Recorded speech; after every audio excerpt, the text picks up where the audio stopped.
you know, home PCs and such for amateur radio stuff. I thought it was great. And of course, like I said, I had been working on computer stuff, not necessarily sitting in front of a monitor, though, all day. I was actually in the service end of, well, back then, working on big mainframe computers for Burroughs Corporation, which later became Unisys, and is still Unisys, but I think they're just a software company these days. So I think it's great that you can use, you know, this modern stuff. I've got three monitors going here. One's got the PowerSDR software running. The other monitor I use for the software mod monitor from Steve, WA1QIX. How are things down in Chelsea, AC8FL? You know, if I'm sitting here and there's nothing. Chelsea, I'm listening on the PC348. A couple of my outdoor cameras. And I see it's getting dark out there. I'm gonna have to turn on the infrared illuminators. The other night, one of my driveway alarms went off at 1 o'clock in the morning. So I just happened to be half awake. So I had my phone next to the bed. I turned on the infrared illuminators and brought up the camera, and I made a nice recording of a good-sized black bear walking up the driveway right past my garage, and he hung around for a little while but disappeared. This year I've seen more black bears than any other year since I've been up here. But they don't bother you. I mean, they've come right up alongside the front deck, and you know, if you open the door, they run away. So they don't want anything to do with us, you know, humans. They'd rather be on their own. I haven't seen any little ones, though. I haven't seen any little bear cubs with a mother, and that you definitely want to stay away from, and don't get in between the cubs and the mother. That's not a good idea. So anyway, John, I'm wondering where you got the WA0 call, where if you lived out in Zero Land, and I think you did say it was just a few years ago you moved, well, at least to where you are now. Who knows, you might have been on the East Coast for 30 years, but just wondering where you might have been from in Zero Land. I've done a lot of traveling. Oh, you mentioned Manchester Airport. When I was living in Somersworth, my job had me flying almost every week. And Manchester Airport was the airport of choice. So I was there every Monday morning bright and early, and usually came back on Thursday nights. And every so often I would fly out of Portland, Maine, but not all. I didn't really care for the airport up there in Maine. It was easy to get to, as well as, you know, Manchester was easy to get to at 5 o'clock in the morning or 5:30. Usually I was on one of the earliest flights out to either Detroit or Minneapolis, and then connecting from there. You know, was originally on Northwest. I don't remember if Northwest was flying out of Manchester or, you know, if it was Delta.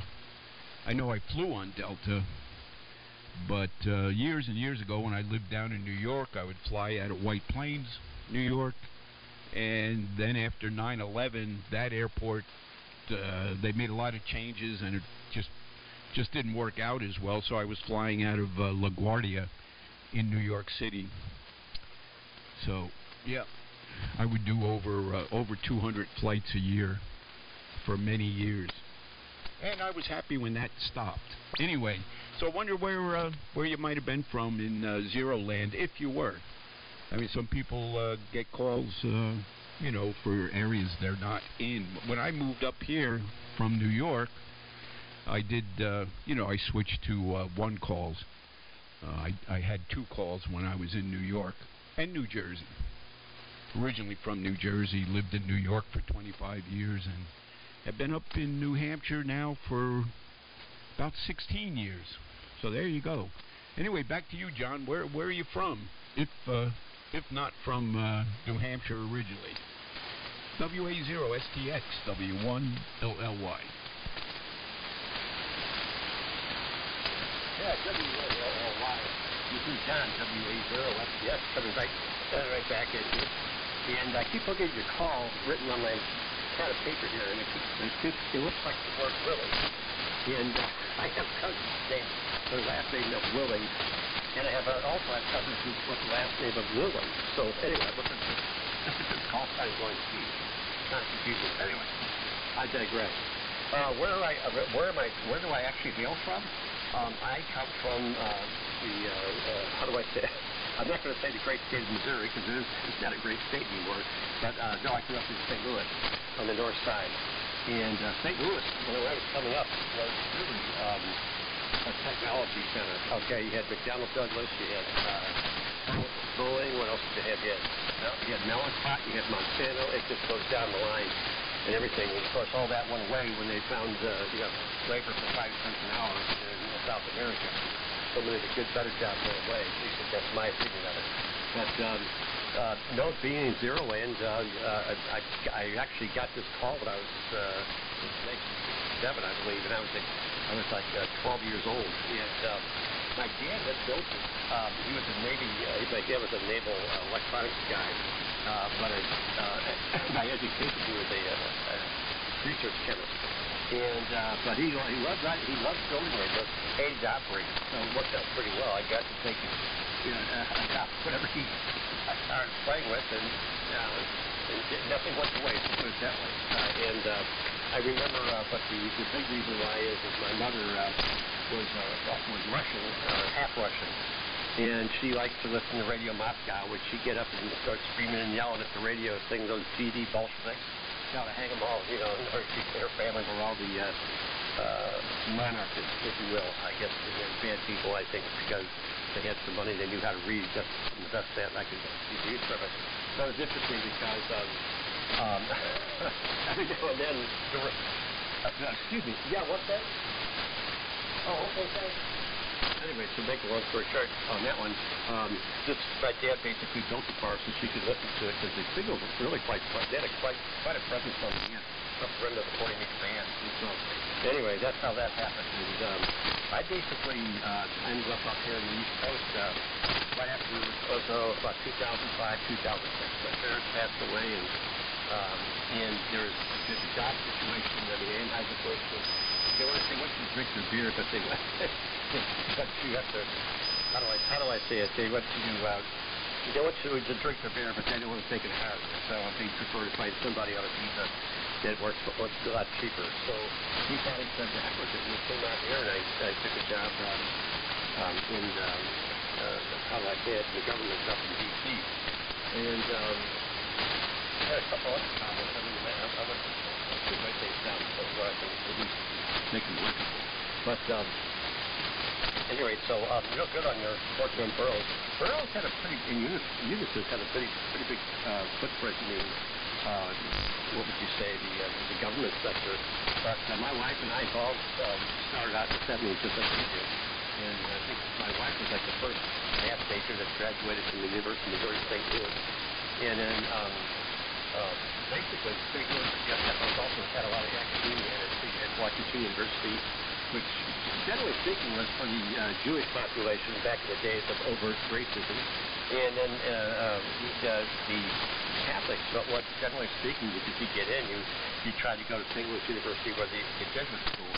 And so along with my dad being maybe an electronic guy, one of my cousins, basically he had the same situation. His mother was willing to listen to the communist propaganda and cuts at it, and he got up to the AM radio. It's called phone number K08WM, Maybe William Mary. And he was telling us how heartbroken he was when he expected to get like a 1x3 call from W, like maybe W0YYY or something like that, but they ran out of numbers and he ended up being one of the first K0 calls from at least in that area. So they also, one of the other things that was big in St. Louis too was like McDonnell Douglas had a radio club, and it's just amazing how many of the QSL cards I have from that day of people in the McDonnell Douglas radio club.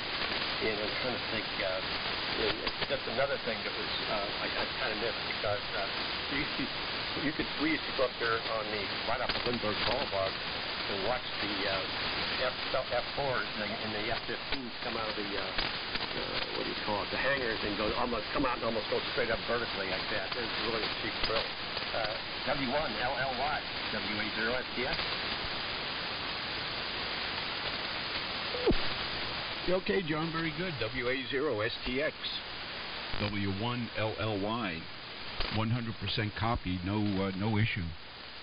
And yeah, the W1LLY call is a vanity call, and it used to belong to a K6 guy out in California, and he used to switch back and forth between his K6 call and W1LLY, like every, just before the 2-year limit would run out. And so I used to check it occasionally, and I checked it one time, and it didn't come up. So I put in for it as a vanity. I figured the guy either forgot to switch, or maybe he croaked, or maybe he lost interest in ham radio. Who knows? But so I put in for it. But Willie, my name is William. I go by Bill. Most of my family calls me Billy, but I figured Willie was close enough, and it's easy for a lot of people to remember. So yeah, that's the deal with W1LLY. And I've actually switched call for a while. I switched for a year and a half. I had K1 KAG during, I guess that was during Trump's second run, or was it the first? But anyway, it was Keep America Great. K1 Keep America Great, which was the slogan. It might have been the 2020 slogan, which didn't work out. But so then I switched back. If you do it within the 2-year period, you can switch back to your old call. So I did that. But anyway, I think you mentioned you were around 12 years old in 1967. Well, I was 14 years old in 1967. That was the year I started high school, in September of 67. So yeah, we're about the same age. And okay, on the St. Louis area, well, I've flown in and out of Lambert Airport many times. Going back to the TWA days before they went belly up. They were big in St. Louis. I always got a kick. I would stay at a hotel kind of across the road from the airport, and since they have, I guess it's I don't know if it's Army Air or Air Force. Anyway, I think it's National Guard of some type or another, aeronautical, and I always got a kick out of these fighter jets taking off and going straight up, and the window of the hotel room would actually, you could see it vibrating from the shock waves of those jets going straight up, and sometimes they would take off in pairs. Not very often, but usually it was just one. But man, just one of those things makes plenty of noise. But yeah, I visited the area quite a bit for work. In fact, Anheuser-Busch, the headquarters there, I've been there many times. I would be there calibrating, certifying spectrophotometers in their QC lab, and I don't remember exactly what they were testing. Might have been, the color of the printing on cans and bottles, the labels, things like that. I don't think they were using it to test the color of the liquid. That was more done in the orange juice industry, which I also visited many times, but not in St. Louis. But yeah, other companies was in Chesterfield, all over that area. A lot of companies, a lot of work out there. And my younger sister lived in Missouri for a couple of years. Her and her husband and 2 girls moved out to St. Joe. I know that's on the other side of the state, I think, from St. Louis. Had visited them out there one time, but they only stayed out there for a couple of years. It was a work thing. My brother-in-law had transferred within his company, and to a different plant. He had a better position.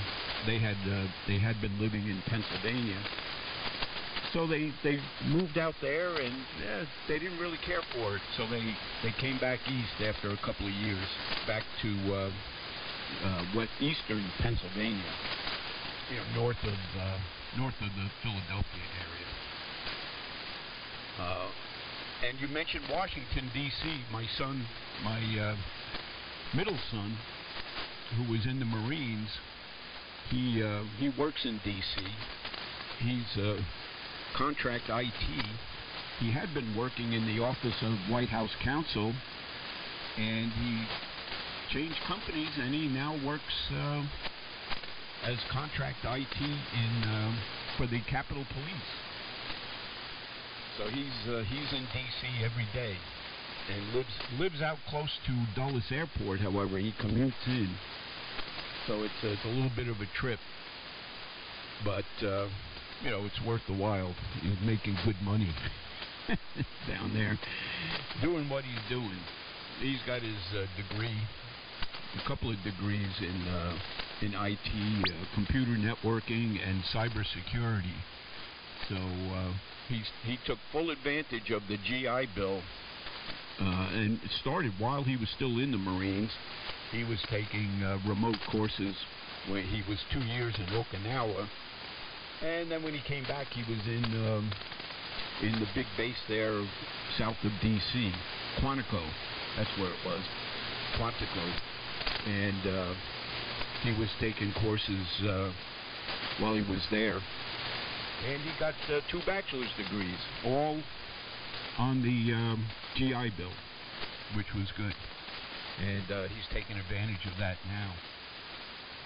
So what else? You mentioned, I think you mentioned was your mother was half Russian. Well, my grandmother on my mother's side, she was, well, her and her husband. I don't remember my grandfather. He had died while I was very young, but my grandmother had immigrated from Hungary, Budapest, and she was a member of the Russian Orthodox Church.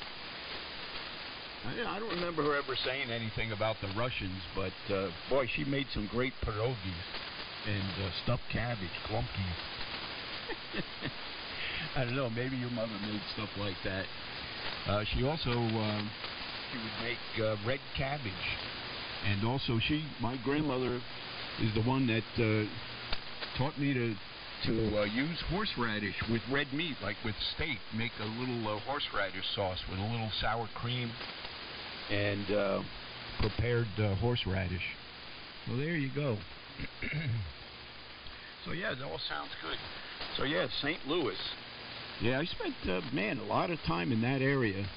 I never went over to the Arch though. I would drive past it, fly over it, but never, I generally didn't do too much in the way of touristy stuff while I was working. My wife at the time, she thought, every week I was flying. I was on vacation every week. She didn't really realize how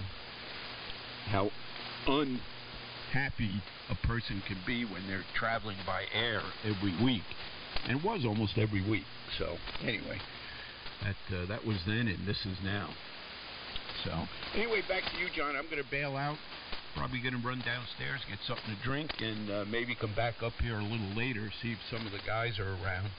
Maybe Bob, KBW, and Larry, you, and maybe some of the other guys. But I'll listen out. I'll say 7-3. It was fun talking to you, and I'm sure we'll work again. I know I've worked you in the past, but I don't keep a formal log, and I don't keep a computer log. So I can't, I don't just type a call sign in and, can tell you the last time we worked. I keep a bunch of scratch sheets, and when the scratch sheet pile gets too tall, then I toss it. So it's not very formal. So anyway, 7-3, John. I'll listen out, and have a great evening. WA0STX, W1LLY. Yeah, W1LLY, WA0STX. I have a lot of territory here. to cover. Really interesting about you worked at Anheuser-Busch. I contracted there. My wife did too, probably for 10 or 15 years when we still lived in St. Louis. So I have a lot of connections from there. And it's an interesting place to say the least. And you're talking about spectrophotometers. I wonder if you ever did any work with Mellenspot, something called Mellenspot. It was basically cleaning, Edward Mellenspot was the cleaning the money to Monsanto. It's a German company there. My dad worked there for 45 years because you're going to recognize all these names here, but my mom met my dad at the hospital. They were labored field during World War II. And they would take cash stuff. And all those things that happened, all the things that happened to people in war, he was getting patched up with that. And then so that makes like a lot of sense. Yeah, the station calling in there, the frequencies in use. The frequencies in use, please stand by. How do I say it?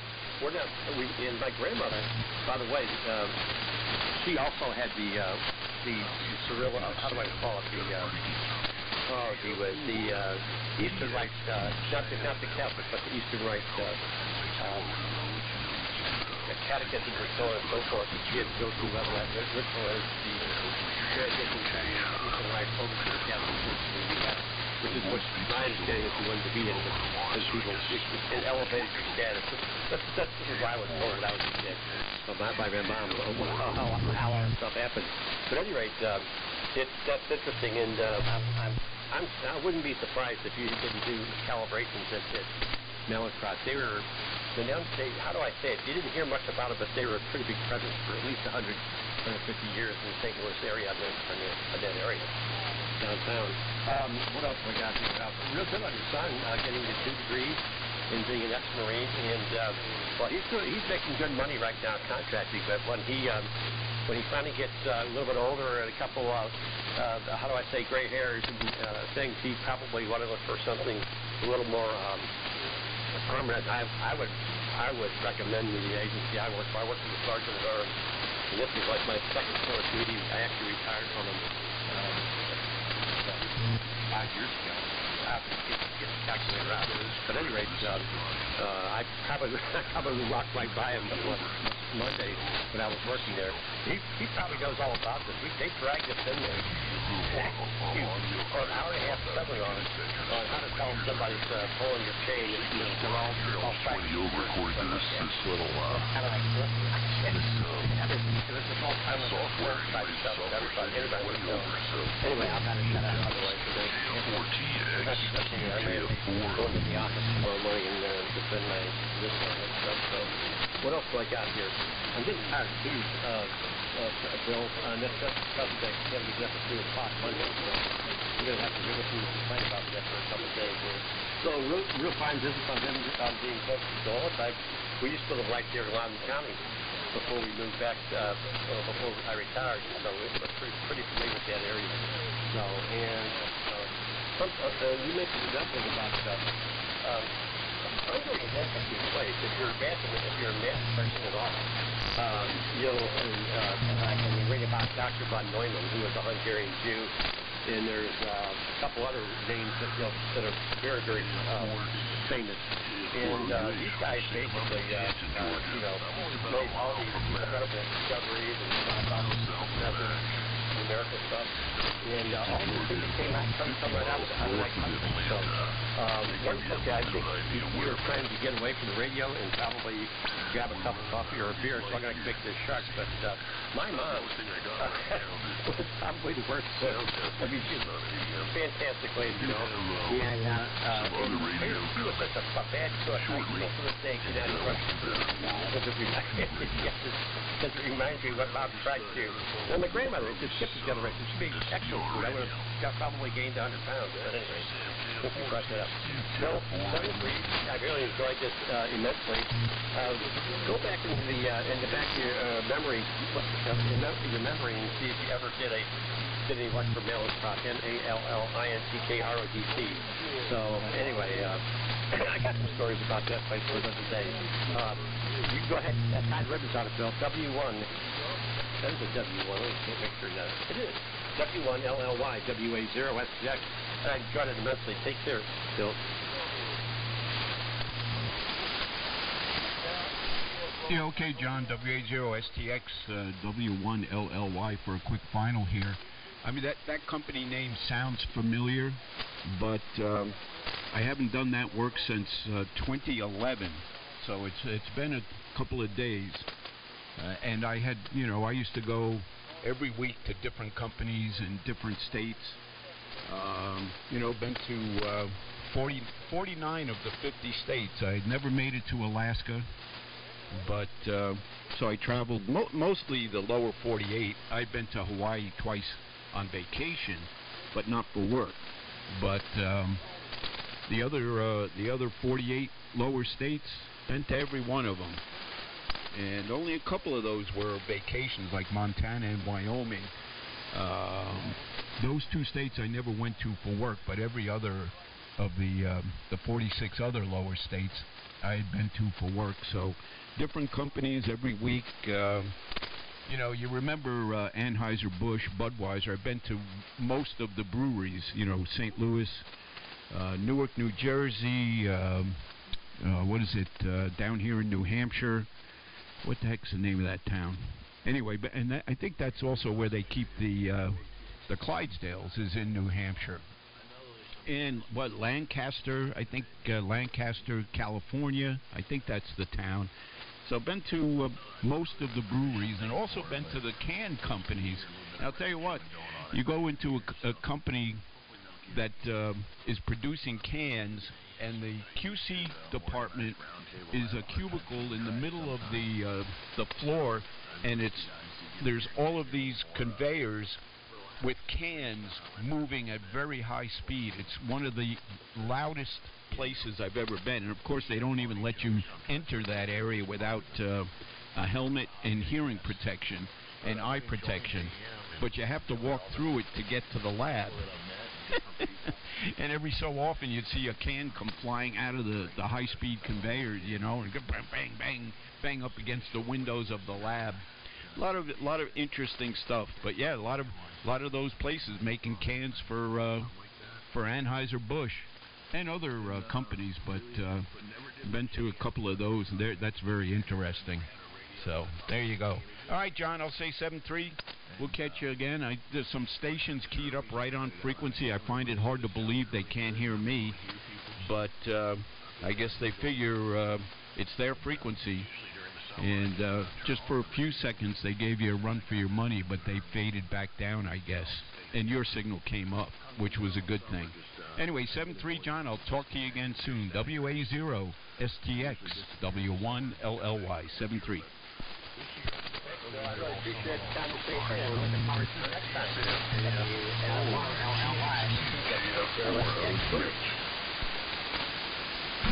Hey, Bill. W1UUU. Hey, Larry. Yeah, I don't know. I was talking to John there, and these other stations keyed up right on frequency. I think you've had that experience. I think I was listening the other night, and you had the same experience. You're on there, clear frequency, and these guys, I guess they're down south, and I find it hard to believe that they can't hear me. Oh, no. They can hear you. They're just being assholes. Yeah. Well, a couple of times they gave John a run for his money when his signal would take a fade and they would come up. The QSB would be working in different directions. But you're 40 over, so they're not... I can't even hear a trace of them while you're transmitting. And I was just telling John I was going to run downstairs, get something to drink. I can do that, bring it up here, and we can get going. I don't know if Bob's going to be around. Haven't talked to him recently on the radio. And Larry, I didn't see you at the Marlboro Ham Fest this past weekend. What's up with that? Well, I think the more important thing is you get your beverage and I'll get my beverage, and then we can talk about that and everything else, including girls, guns, and trucks. Yeah, okay. Well, I hope they don't think we're abandoning the frequency just because we're getting a beverage. By the way, when you key up, there's a little bit of crackling going on. I don't know if you have a loose connection, but it seems to go away after a few seconds. So I don't know if that's something you've noticed or or that's something new. But I'll let you know if it continues. Anyway, I'll be back. W1UUU, W1LLY. Yeah, it takes a bit to stabilize it. It may also have been, I had some RF coming out of my flex by accident, so we'll try from that. I'm going to get myself a beverage also, not the antenna either. JCP in there? Yeah, okay, Larry, I'll be back also. And the station's down south. The frequency was in use. The frequency was in use and is in use. I'm sure you guys are hearing this station and certainly hearing Larry. Anyway, W1LLY. I think the band's stretching out. I'm hearing other people. Yeah, well, the frequency was in use. The frequency was in use. And yeah, the band may be stretching out, but would appreciate it if you guys might QSY a little bit so we can continue.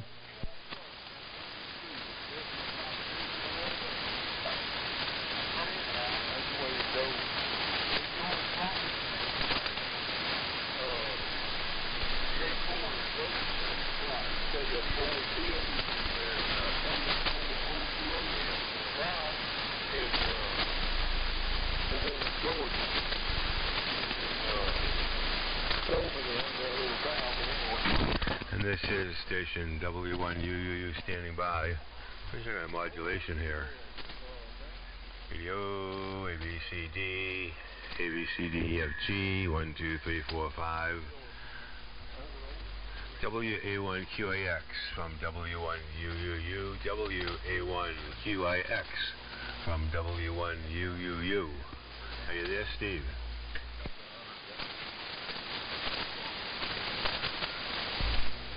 I haven't heard Steve this evening, but you never know. He might be listening. I heard an interesting conversation. Might have been just yesterday morning. Steve had a medical issue, but if he jumps in, I guess he can tell you about it. I'm hearing you pretty good. I don't know what you're putting out. Well, I need to talk to him. My mod monitor is not connecting. I'm not sure why. I need to troubleshoot, but it's not a big deal. I got my oscilloscope running. I'm going to go get my beverage. Let me throw it over to Sam, KF4, TX2, KF4, Yeah, okay. I could possibly help you with that if I had a similar issue. So we'll see if it's the same kind of issue when you get back. Oh, that would be good. That'd be really good. Okay, I'll be right back.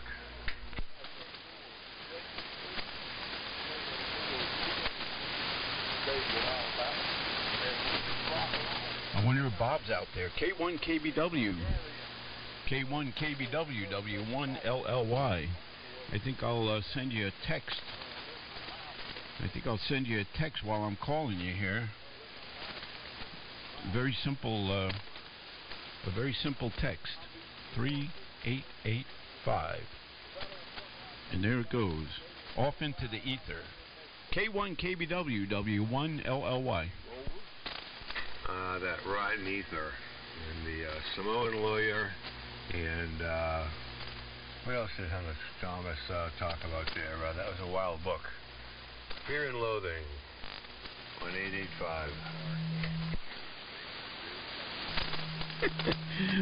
Well, there's over the years have been a lot of loathing, not too much fear. All right, we'll make it Queer and Loathing on 885 by, I don't know, Hunter Biden. Queer and Loathing on Capitol Hill by Hunter Biden.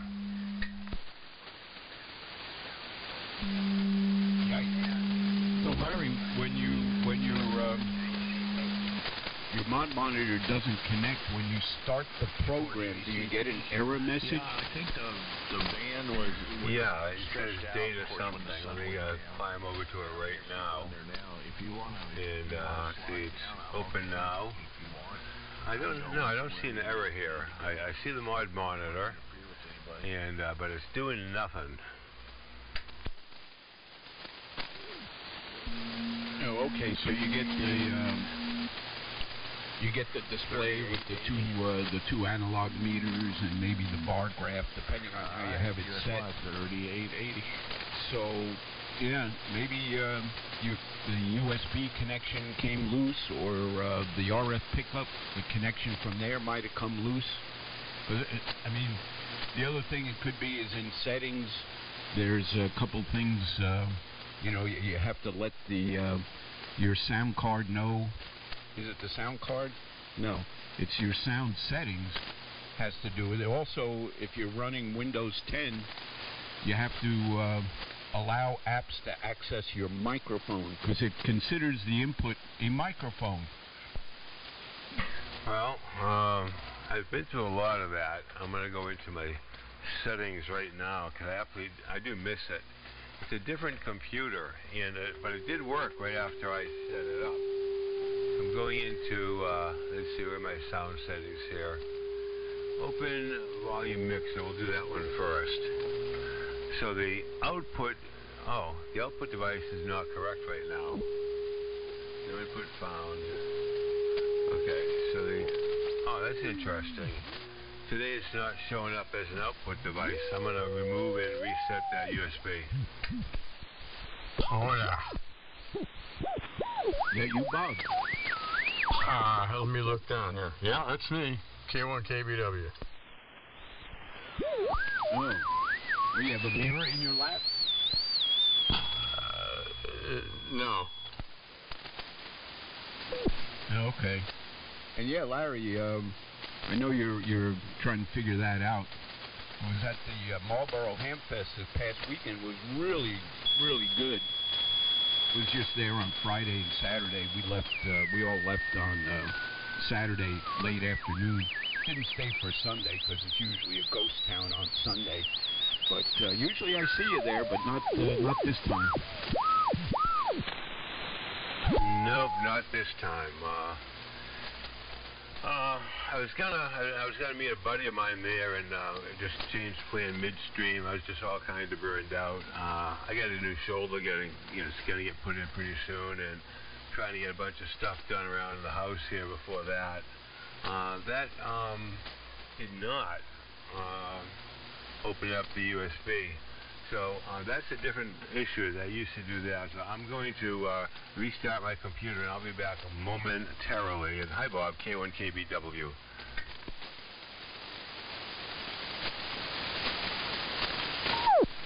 Anyway, Larry's restarting. So, Bob, did you hear about Steve's medical issue?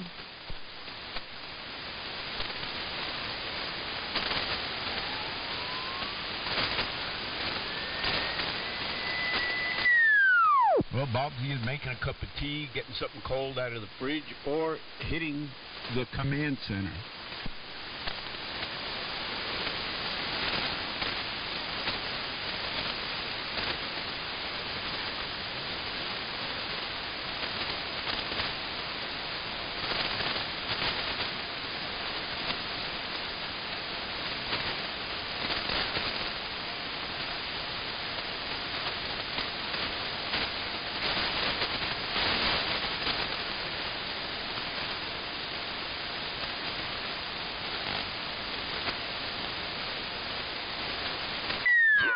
Bill, I was in a command center. Would I hear about what? Steve had a very serious medical issue. I don't think it's a secret because he talked all about it on the air. I think it was yesterday morning, if maybe the morning before that. I kind of lose track, but he had to go in the hospital for a brain bleed. Steve QIX? Yeah. They had to drill a hole in his skull to release the pressure. Oh, great. Yeah, apparently he's taken a couple of knocks on the head. One was a fall, and the other, I don't know. He said he was in a boat that was on the lake and bouncing around. They might have hit his head. But I don't think I'm talking out of turn because he described all of this on the air. I was listening. I think it was yesterday morning. I was down in the kitchen, listening. And, he started, I guess, having headaches and stiff neck and stuff like that. And, had a brain bleed blood between the brain and the skull, building pressure, which is not good. So they literally drilled a hole in his skull to relieve the pressure, and he said the blood spurted out. Because when they do that, you're fully awake.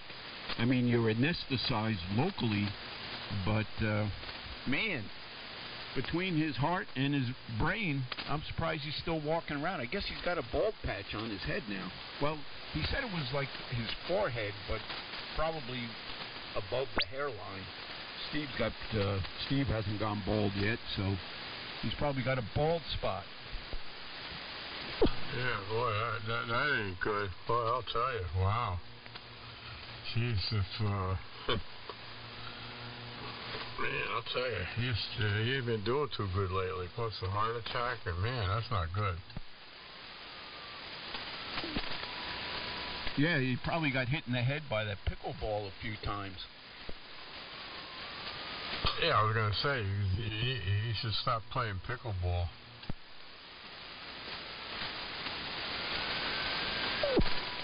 Yeah. I guess if you fall on the court, you could hit your head. I don't, you know, most pickleball courts are a hard surface.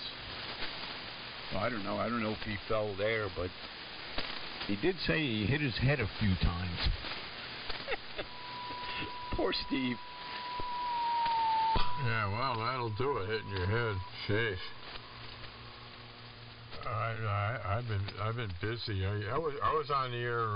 Well, I had the radio on last night. I turned it on almost every night. I didn't hear you on, but I bought a welding machine, and I've been messing with that.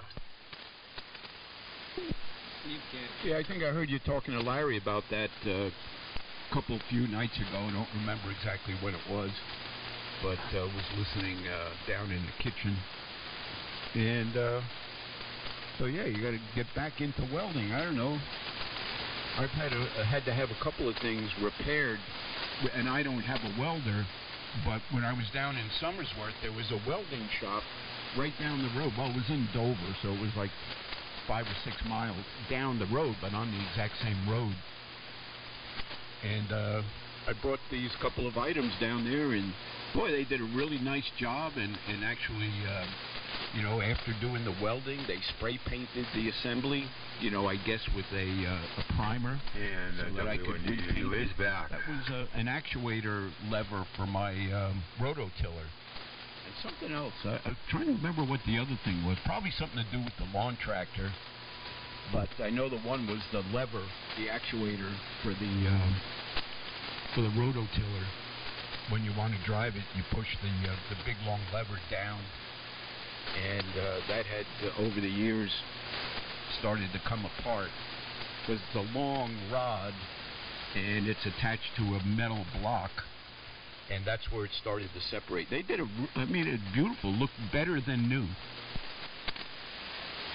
Yeah, hi Larry. Larry's back. Oh, you should learn how to weld.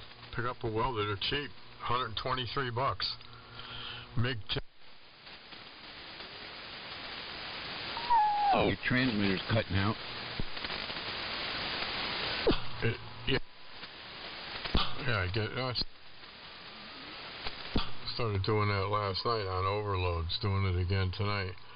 Anyway, yeah, I bought $123. MIG, TIG, and stick, does everything.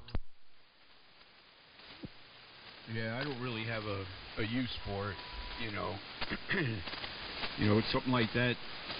If I, like, say I bought that, something like that, when I needed to use it, and that was years ago, I haven't had a need to weld anything in the meantime. So, you know, I don't do that kind of work generally. You know, the stuff, you know, most of my stuff hasn't broken, thankfully, since then. So it'd be something that would just be sitting probably in the upstairs storage area of the garage collecting dust. You should get one of those comedian welders. You know, why is this doing this again? Welder. Wouldn't that be a shtick welder? A shtick. That's exactly what it would be. It would be a shtick welder. Unlike Barry White, who talked about all this stick. But, you know, truth be told, I've got some Lenny Bruce tubes, and a couple of points he actually says stick instead of shtick, which kind of is a little weird, but it's true. By the way, my modulation monitor is now working. Oh, okay, did you have to reassign the input device? Because I know the operating system sees it as a input device. Well, it wasn't there showing up as a device, which it was the whole time, and I went into the device manager, and lo and behold, it was there, so I deleted it and let it reinstall, and it worked out right after I reinstalled it. Yeah, I heard Bob key up testing his transmitter. Hopefully it's working. It sounds, Bob, like you might have to make an adjustment to the overload shutdown, because I doubt you're running over current or anything like that. Hopefully nothing's arcing. Check your antenna tuner. Might be on fire behind you. I mean, I've had a couple of computer issues here with this computer since I brought it upstairs from the basement. Always worked fine in the basement. I brought it upstairs and it wasn't working too good. But I had it pretty much all apart yesterday afternoon and didn't really do anything other than reseat a bunch of stuff, put it back together, and it hasn't crapped out since. So, who knows? But yeah, the issue I had with the mod monitor, when I installed it on this computer, there's a setting in Windows 10 relative to allowing apps to access the microphone. And when you would start the software, it would get an error message. So I got a hold of Steve, and he knew exactly what it was immediately. So I was thinking maybe you were having that issue, but it sounds like some other kind of glitch in your system. But it's working now. That's all that matters. I think I got you. No, yeah, it's still doing it. Yeah. Well, it's not as bad as it was. I grounded my my switch to key the rig, and it's okay as long as I don't modulate it too. Yeah. Now it's working okay now. W1LLY. Well, that's good. Yeah. See if it hangs in there. But that could be pretty frustrating when it keeps unkeying on you. Oh, no kidding. Let's see if I go, yay. No, it seems okay. So, yeah, I grounded the toggle switch that I key the rig with, and that did it. It's usually a ground. That's usually what the problem is when the overload starts kicking out. Yeah, but that's weird. I mean, that's just a single pole switch. Going to the push to talk line of your. I assume that's going to a sequencer, not directly to a rig. The flex. But that's weird. And you don't generally have RF in the shack, so it's not like that line was getting RF. But then you never know. I mean, I've had to put those ferrite cores on several lines here, the ones that Steve had, and they work wonders of eliminating RF. I had to put one on the push-to-talk line from the sequencer.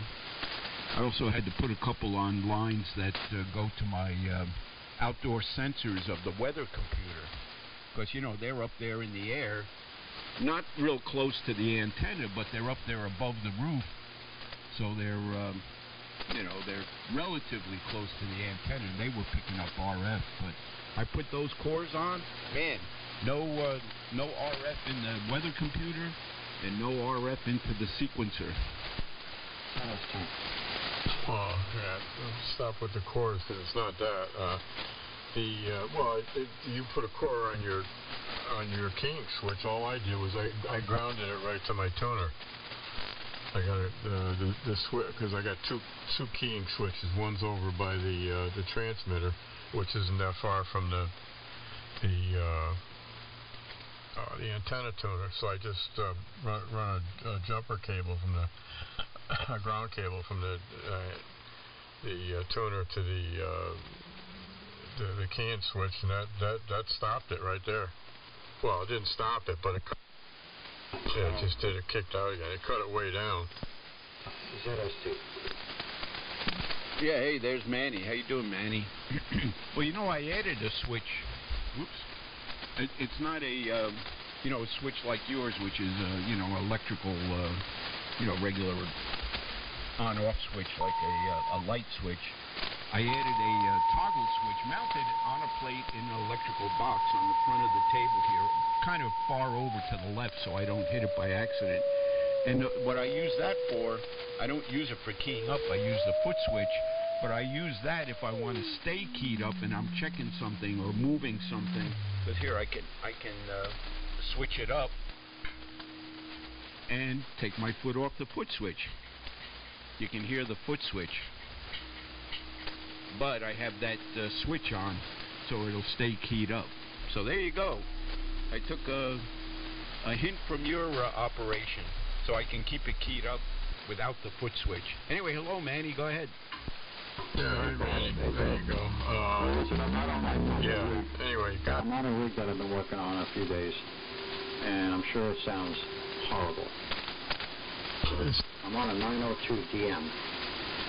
Are you copying me clear enough? Somebody was trying to cause interference while you were talking, Bill, but because they were so friggin' piss weak. Carries around. Manny, it sounds like you're over driving it. Maybe go back a little from the mic or lower the gain. But got a decent signal. I guess you're running that into an amp. I'm not too familiar with that rig, what it is, a 902 DM. I have no idea what that is, but you were kind of distorted, but I think it's just overmodulated. All right, I back down the miking. Yeah, that's good. Not distorted now. I mean, it's a little fuzzy, but I assume that's some kind of rice box. Yeah, it's a Yeasu. I did some work to it. The microphone's probably not a good mic for it. It's a short 444. All right, I won't hang in here with this. Hello, Bob. Hello, Bill. Hope everybody's doing well on your end. This is KB2 ZS2. Hi, Manny. Just thought I kicked out again. The audio is awful on that rig. Yeah, it sounds pretty bad. Manny, yeah, don't disappear though. Switch over to the 101 or the Flex. Don't disappear. No, all right. I'll try to get on the Flex in a little bit. Talking to you guys in a bit. KB2 ZS2. Okie dokie. I mean, I could recognize your voice, so, it's not 100% awful, only 90% awful.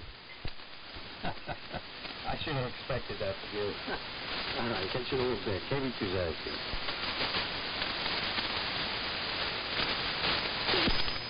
W1, I think, W1LLY.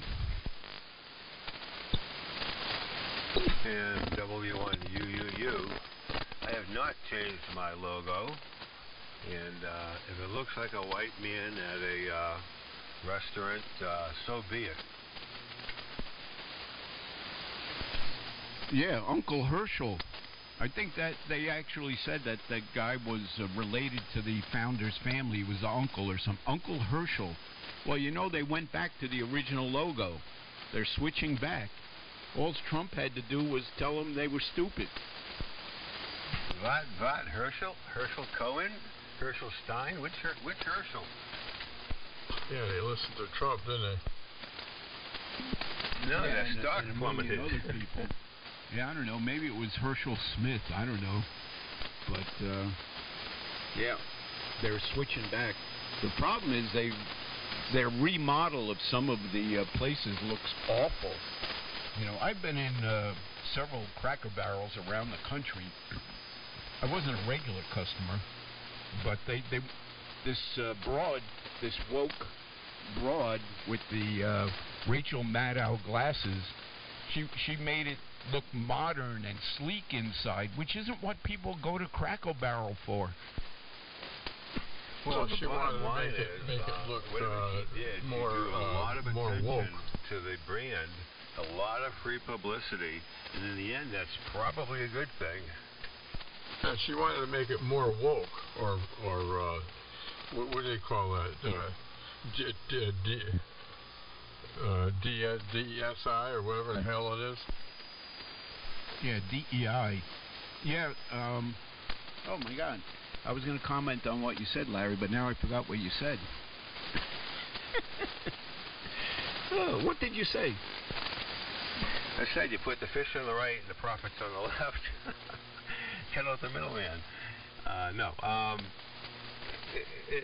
The rule of thumb is, as long as they spelled it right, it's all good.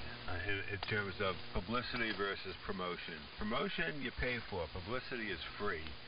And she has gotten billions of dollars in publicity over this. All they have to do is play it straight now, and everybody comes out ahead. And although it was probably a misstep as opposed to a planned, publicity stunt, and to my view, this will work out to their advantage. Hey, Larry, you know how to weld, right? No, I would love to have a well. Are you giving one away? No, I said, do you know how to weld? Yes, I do. I've worked as a welder. I am not proficient in aluminum, but I'm pretty damn good with steel, very good with stick. I can do coat hanger and torch. I can braze. I can silver solder, phosphor bronze. I've got a MIG Lincoln 260, I think, which usually has 45 wire in it. Yeah, this MIG welder, it was only $123. It's smaller than a suitcase. You just got a handle on it, really tiny, and it's 250 amps. It's MIG, TIG, and stick. That is a lot of amperage. Did you get it yet? Yeah, it's out in the other room. No kidding. Did you run some 7018 beads with it? No, I don't have any. I don't have any 7018. I don't have it set up yet. I just put the spool of wire in it, and I don't even have any steel to weld on. So I got aluminum, but I don't have any argon. So, but anyway, I want to get some more. I want to use it strictly for stick and MIG. So I'm gonna pick up. I just found it got was it five 2-pound spools of MIG wire for I think it's like $29. Ridiculous. Well, that sounds good, but that was the flux core, I think, is what you were using, or you mentioned earlier on that. My favorite rod, if I'm doing horizontal, and I love horizontal welding because it's so friggin' nice, is 7014. Yeah, that's really nice stuff. It's like almost self-chipping. What's a real nice rod is 7024 jet rod. I have a question. Go ahead. Okay, we're not Radio Shack, but we might have answers. Right now. Bill's got a question. First of all, we need, like the Supreme Court, does Bill have standing? So you need to somehow we have to validate if this question should be heard. Well, I probably don't have standing on the subject because I don't know anything about welding or welders. But I think I heard you say the other night, Bob, that it runs on 120 volts, but yet you said it produces 250 amps. So how does that system work? How do you get 250 amps out of a 120 volt line that's probably on a 15 or 20 amp breaker? What is the voltage and where is the current? You know what I'm saying? Is it DC, AC? Educate me. Well, it's DC. The AC, you wouldn't get the most you could get is maybe 20 amps out of it. No, it's DC. And it's, let's see. What else did you ask me besides being DC? It's Ohm's law. You drop the voltage, the amperage comes up with the same wattage. Yeah, it's 62 volts at, you know, it can run 250 amps. Yeah, well, that's what I was wondering.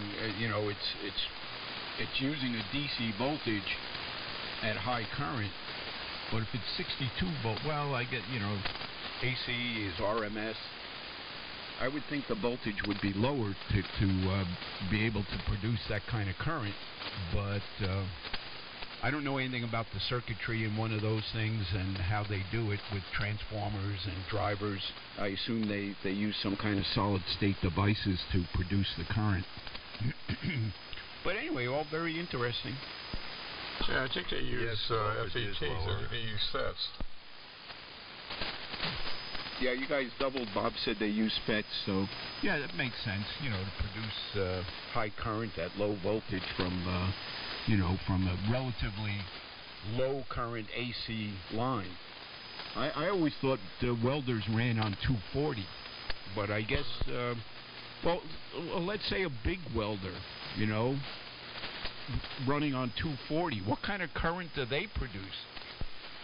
Well, I think that the highest ones rated at even the industrial ones. You know, when I worked at Connecticut Steel, and when I was an iron worker, the most they had, the welders were 300 amp DC welders. Very interesting. But I've noted, you know, I've watched people welding on YouTube. And you have the, what I assume is a ground clamp on whatever you're welding, but it doesn't seem like if you were holding on to anything there that you would get electrocuted. I don't know. I even had, what's his name, Matt, oh crap, Always Question Authority, KA1AQ, Always Question of AQA. You know Matt. Anyway, when we put the trailer hitch on my car, we couldn't get one of the bolts in to work, so we welded the freaking thing to the frame of the car. And I was watching him welding, and he seemed to know what he was doing. Yeah, well, I do too. Considering I welded on submarines, I think I would have to know what I'm doing. But yeah, I got to get some 7018. Well, on the subs they use 11018. Same thing. It's low hydrogen. It's just the first numbers are the.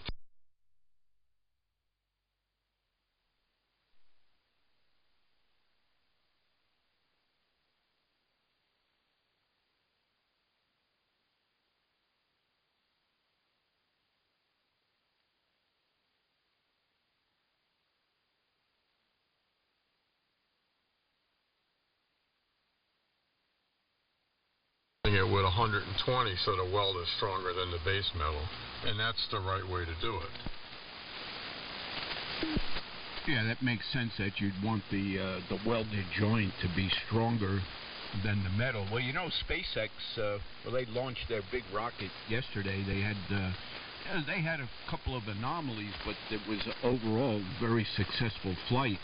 But they all of their rockets are made of stainless steel, and they are welded. The sections are welded together by robots.